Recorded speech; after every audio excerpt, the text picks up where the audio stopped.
Hi, you're on the Reddit Confessions channel. She always left her purse on the kitchen counter. That night was no different. I wasn't snooping. I was looking for my car keys, which she sometimes borrowed when hers went missing in the chaos of her late meetings. I never expected to find something folded and stained, something that would make my entire spine go cold. It was a bar tab, 2 cocktails, a dessert, and a handwritten note from the bartender. You two are a beautiful couple. Come back anytime. The name of the bar? I'd never heard of it. The address? A hotel across town. She said she'd been at a work seminar. I didn't breathe for a full minute. This wasn't paranoia. This wasn't overthinking. This was ink on paper. Proof. No speculation. No guessing. Just silence. The loud, ringing kind that fills your ears when the truth smacks you in the chest. I didn't confront her right away. Instead, I waited. That same night, she walked into the living room with that fake exhausted face she always put on when she wanted me to feel sorry for how tough her day had been. She poured herself a glass of wine, kicked off her heels, and started scrolling on her phone like nothing had changed. But something had changed, and she had no idea that while she sipped Merlot and laughed at memes, the man she was married to was sitting 4 feet away, holding a receipt that would end everything. I made a plan, not out of spite, not for revenge. I just needed to know how far it went. So the next time she said, "Late client dinner," I smiled. I even helped her zip up her dress. I told her she looked incredible. She kissed me like a stranger might, and walked out the door without once looking back. But I followed. I parked down the street from the hotel bar, waited, watched, and when she showed up, in his car, wearing the same earrings I gave her for our 2nd anniversary, I didn't rage. I didn't even move. I just stared through the windshield, numb. They walked in together, laughing. 10 minutes later, I walked into that same bar, sat down, took off my wedding ring, placed it gently in front of the bartender, and said, "When the blonde in the navy dress comes back with that man she's clinging to, hand her this. Tell her Emery said, thank you for the receipt. She'll know what it means." The bartender blinked, looked at the ring, then back at me. I didn't wait for a response. I walked out, and I never went back. The next morning, I woke up on a stranger's couch. It wasn't what it sounds like. I didn't hook up with anyone. I didn't get drunk. I didn't do anything dramatic. I just couldn't go home. I'd been driving around aimlessly after leaving the bar, hands shaking on the steering wheel, chest tight like someone had wrapped rope around it. Around 2 a.m., I called my old college friend Lowell, someone I hadn't talked to in over a year. I don't even know why I picked him. Maybe because he was the last person who ever told me I deserved better. Or maybe because I knew he wouldn't ask questions. He just said, "Doors open," and hung up. I slept like a rock on that scratchy plaid couch, shoes still on. When I woke up, sunlight was spilling in through the blinds, and the reality of what I'd done hit me in waves. I'd left my wife's wedding ring with a bartender. I'd vanished without a fight, without yelling, without begging for answers. Just silence. That was the part that felt the heaviest. Not that she cheated, but that she probably thought I'd never know. That she believed I was too soft, too trusting, too meek to notice. I turned my phone back on around noon. 33 missed calls. 12 texts. Most of them were variations of "Where are you?" and "Please talk to me." But one caught my attention, not from her, but from an unknown number. It read, "That was cold. She deserved it. I didn't." My stomach dropped. I read it again.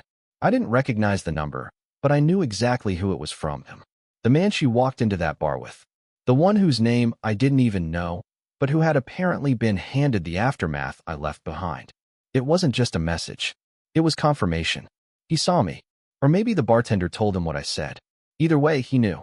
And the fact that he had the nerve to text me, to paint himself as some kind of victim in this mess, almost made me laugh out loud. But I didn't reply. I didn't need to. I already knew where this was heading, and I had no intention of making it easier for either of them. I went back to the house that night. Quietly. Like a ghost. Her car wasn't in the driveway, but all the lights were on. Inside, everything was exactly as I left it.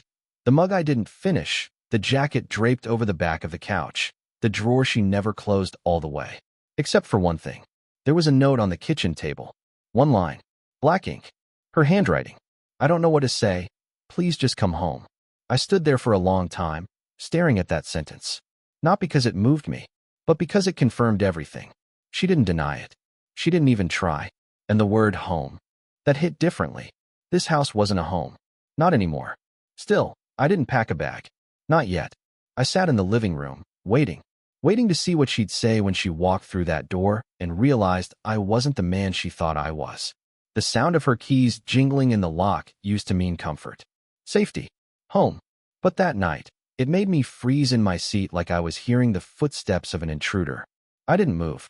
I just sat in the dark, heart pounding in my ears, waiting for the woman I thought I married to step into the light and show me who she really was. She walked in humming, like she hadn't shattered everything between us 2 nights ago. She dropped her purse on the same spot on the kitchen counter where I'd found the receipt, kicked off her heels, and stretched like she just came back from yoga instead of a hotel bar with another man. Then she turned on the light and saw me. She froze mid-step, her eyes going wide, mouth slightly open. I could see the calculations firing in her head. Lie, cry, deny, deflect. I watched it all flash across her face. But she said nothing at first. Just stood there, caught between panic and pretend. I thought you were gone, she finally whispered. I was, I said quietly. But I realized you left first. She blinked like she didn't understand, or like she was hoping I didn't mean what I obviously meant. Then, slowly, she walked over and sat down across from me. The silence between us was thick, heavier than ever. I could almost feel it pressing into my chest. You found out, she said. I didn't nod. I didn't speak. She stared at her hands for a long time. It wasn't supposed to go this far, she said, barely above a whisper. He was just someone who listened. I felt invisible with you lately. I didn't think you'd even notice. Invisible. That word hit like a punch to the gut. I had noticed everything. I noticed every time she came home late. Every time she looked at her phone and smiled like she was living a different life in secret. Every time I tried to kiss her and she turned away like my affection was an inconvenience. Who is he? I asked, though I didn't know why. Maybe I just wanted her to say it. To confirm it all. She hesitated. Someone from work. It started at that conference last fall. So not new. Not recent. Not a mistake. This had roots. This had history. I'd been living in a marriage where only one of us showed up. I left your ring with the bartender, I said, keeping my voice calm. At the place you took him. I told him to give it to you when you came back with the guy you traded your vows for. Her face crumpled.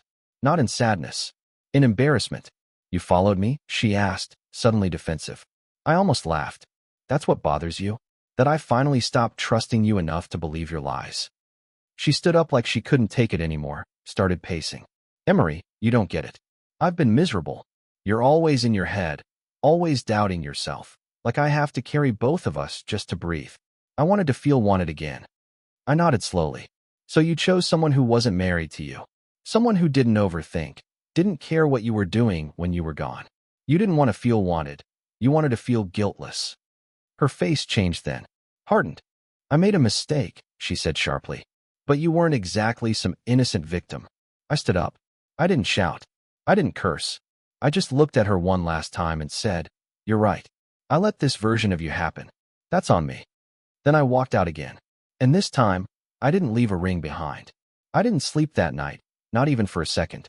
I sat in my car for hours, parked outside a 24-hour laundromat 2 towns over, watching the same fluorescent light flicker on and off until sunrise.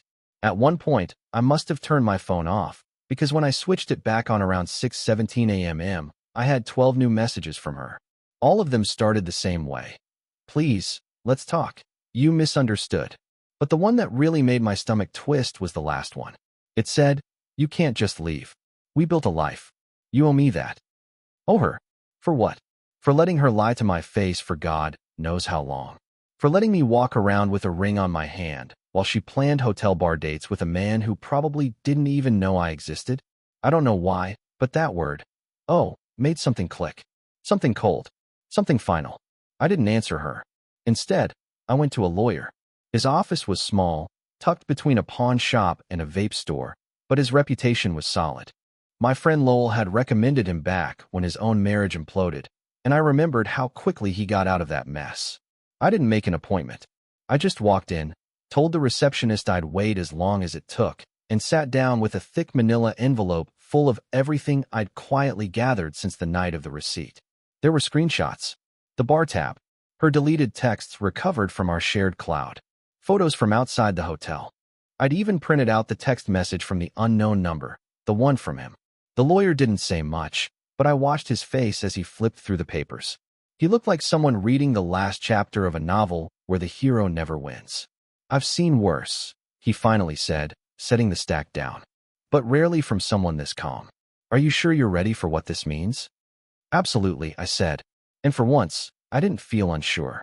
I didn't go back to our house. I went to a cheap motel off the highway and used a fake name at the front desk. I didn't want her showing up crying on the doorstep, not because I was afraid I'd forgive her, but because I knew she'd try to twist it all into something tragic, something romantic. And I wasn't going to be the villain in the story she told our friends.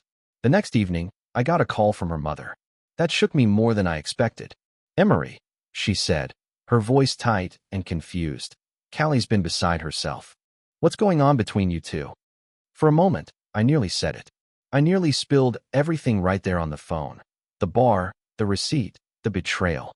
But then I paused. Callie's mother never really liked me, and I knew if I told her the truth, she'd somehow still find a way to blame me. So instead, I said, "She knows what happened. I just finally caught up." There was a long silence, then a soft, almost disappointed sigh.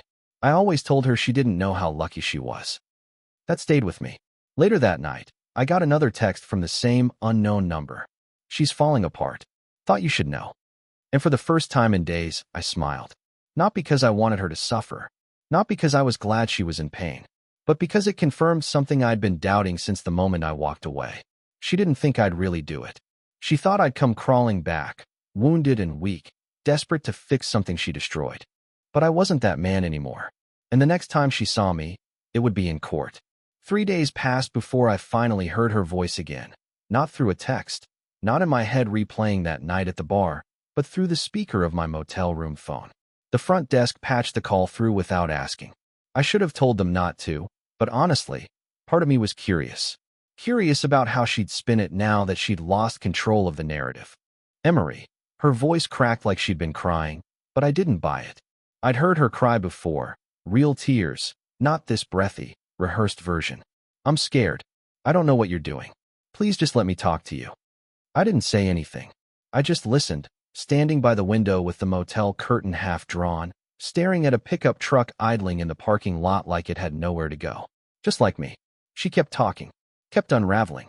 "I never wanted to hurt you, okay? It got out of control. He meant nothing. It was stupid. I swear I ended it. The night you left the ring. I told him it was over." A lie. I knew it the second she said it. The text from the guy came after the ring drop. After the confrontation. After everything. If she ended it, it was news to him. And me. "You're lying again," I said flatly. She went quiet. Dead quiet. Then, slowly, she exhaled. "Okay, maybe I didn't end it. Not right away. But I was going to. I was scared." That's when it happened. The moment I didn't expect. The moment that shifted everything. "I'm pregnant," she whispered. "And I don't know whose it is." My knees nearly gave out. I grabbed the edge of the table to keep myself standing, but the room felt like it had tilted sideways. She kept going, her voice shaking now in a way that wasn't fake anymore. "I found out last week. I wasn't going to tell you. I didn't know what to do. But then you left. And everything fell apart. Emery, what do I do?" I didn't answer. Couldn't. My tongue felt glued to the roof of my mouth. Pregnant. And not sure who the father was. The last 6 years of our life, our late-night talks about maybe having a baby someday, all the "we're not ready yet, but one day" conversations, all of it, crushed under that one sentence. And now, when everything was broken, she dropped this bomb like it would fix something. Like it would make me stay. Like the idea of being maybe a father was supposed to wipe out the fact that she let another man into our marriage, our bed, and possibly her future. "I need time," I said finally, and hung up before she could say another word. I didn't leave the room that day. I didn't call anyone. I just sat there and let everything rot around me. The takeout bag on the dresser. The buzzing light in the ceiling. The idea that I had a future I didn't choose. That someone might come into the world because two people were reckless in all the wrong ways. But it wasn't over. Not even close. Because that night, I got another message. From a different number this time. No name. Just a sentence. She said she's trapping you. She laughed about it. I stared at the message for a long, long time. And that's when I realized I wasn't just dealing with a betrayal. I was dealing with a setup. I didn't sleep. I couldn't. My eyes burned, my body was drained, but my mind wouldn't shut off. I read that message over and over, as if the words might shift, soften, change meaning. But they didn't. She said she's trapping you. She laughed about it. It felt like someone had taken a chisel to the last bit of hope I had left and cracked it straight down the center. I didn't recognize the number, but the message was too specific to be some random prank. It wasn't just gossip. It was personal, direct. Someone had overheard her or been told directly. Someone knew her game, and they were giving me a warning I never expected. So I responded, "Who are you?" It took 10 minutes, maybe longer, but then it came back. We met once, at her company's retreat. I was dating her coworker, Fiona. The name clicked instantly. Fiona, the woman Callie swore was too boring to hang out with outside of work. The one she always avoided whenever work parties came up. Back then I thought it was just personality clashes. Now I realized Callie had been dodging people who knew her too well. People who could expose the mask she wore when she was around me. "Why are you telling me this?" I typed, fingers stiff. Because she bragged about it. At Fiona's birthday. She said you were too soft to leave. That if things got messy, she'd say she was pregnant and you'd fold. I couldn't listen to it anymore. You deserve to know. My stomach turned. I actually felt nauseous. I stood up, walked to the sink, splashed water on my face, and stared at myself in the mirror. I looked like a ghost. Unshaven. Dark circles. Hollow eyes. And yet somehow, beneath all that, there was this flicker of something I hadn't felt in days. Rage. Not loud, chaotic rage. Not the kind that breaks windows or smashes furniture. This was different. This was quiet. Sharp. Controlled.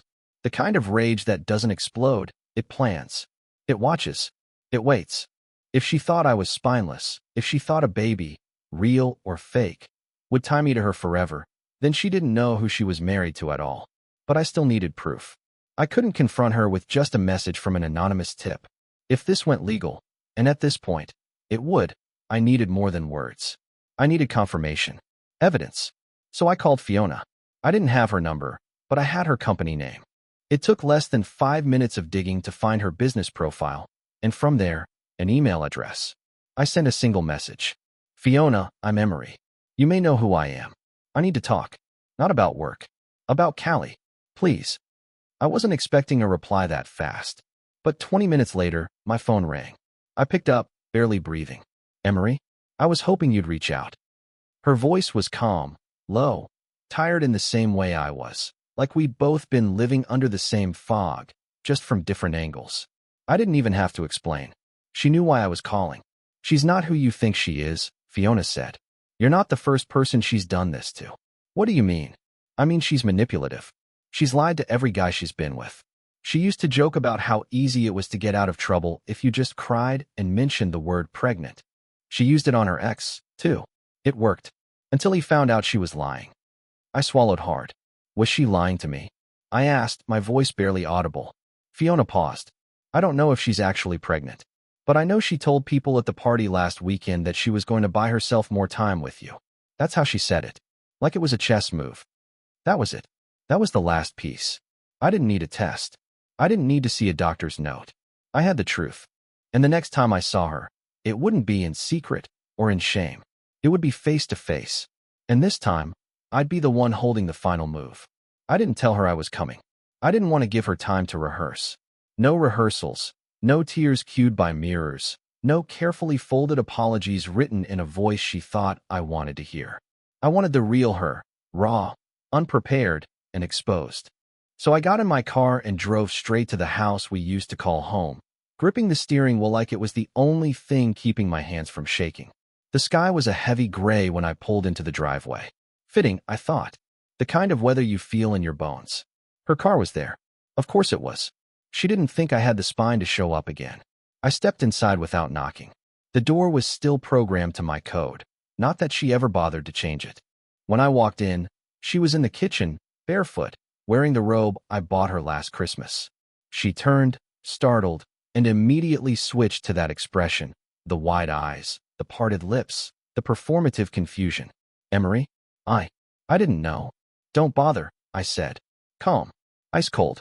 Her face dropped. She knew. "You came back," she tried, voice trembling. That's good. We can finally. I'm not here for closure, I interrupted. I'm here to give you a chance to come clean. Fully. Right now? Before this goes further than it needs to. She froze. Her hand tightened around the edge of the counter. What are you talking about? You know exactly what I'm talking about, I said. The lie.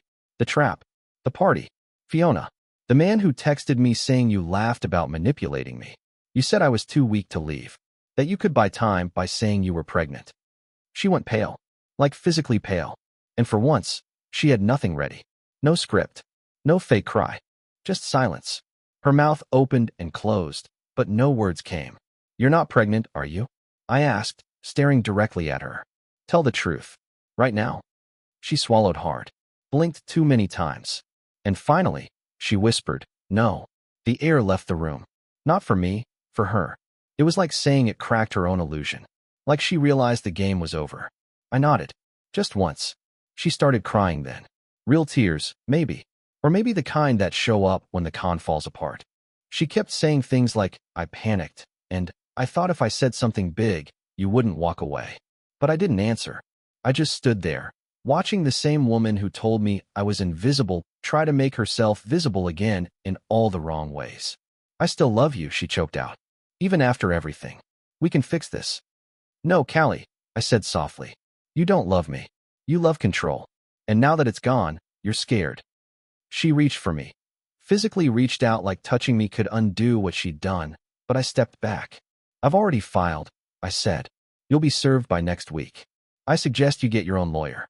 The look on her face when I said that. I'll never forget it. It wasn't just heartbreak.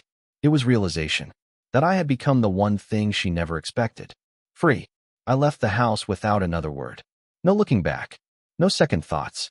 The man who walked in wasn't the same man who left his ring with a bartender. This version of me, the one who saw everything, endured everything, and still walked away, that man was finally real. And I wasn't done yet. 3 weeks after I walked out of that house, I found myself sitting on a park bench with a coffee I didn't ask anyone's opinion about.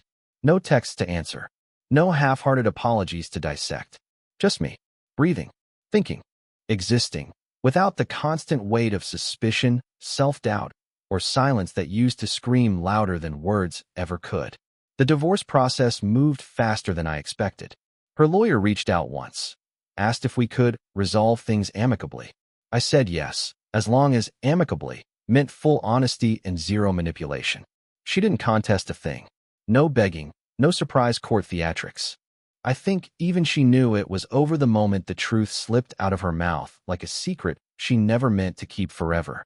Fiona kept in touch, not in a romantic way, just supportive. She sent me a message after the paperwork was finalized. Good for you. Most people stay stuck. That meant more to me than anything Callie ever said in the last year of our marriage. The best part? I got myself back. That version of me that wasn't always walking on eggshells or shrinking to make someone else feel bigger. I started running again, not from things, but for the peace it gave me. I reconnected with my brother. He said, "Dude, I thought I lost you." And I realized he wasn't wrong. The ring I left at the bar? I never asked what happened to it. I hope the bartender kept it, pawned it, turned it into beer money. I don't care. That ring belonged to a life I let go of, and I don't want it back. Callie texted me once since everything ended. Just a single line. You really surprised me. I didn't reply.